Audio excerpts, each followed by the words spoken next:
So in this last little video on the Live 11 beta, I'm going to run through a few other smaller changes, which nonetheless are really nice and useful. To start off with, we've got the CPU meter at the top. You might notice it's slightly different.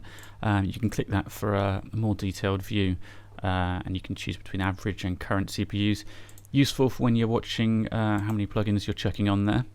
We've also got an extra section down here for templates. So these are projects templates, as well as just your default template, which you can set in the preferences. You now get a load more. It comes in this beta with a few here. You've got a template for 8-track recording, a podcast template, and they come loaded up with tracks ready and plugins already loaded on, which is really nice.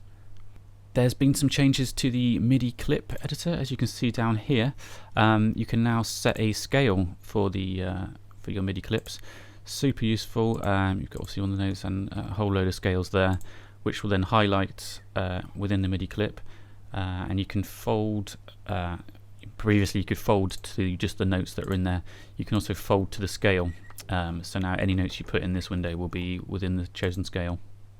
And you may have noticed already that there's a probability section in the Midi clips now.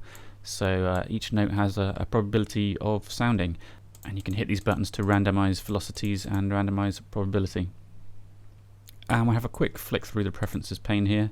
There's some new themes, which are pretty similar to the Live 10 ones, slightly tweaked.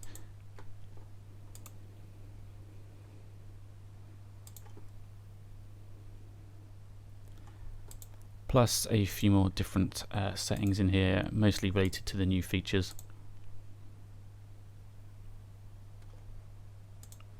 So that's just a very quick overview of some of the stuff in Live 11. I'm very excited by it. Do check out musicradar.com if you're not watching this there now. We've got all the in-depth details of everything we know so far.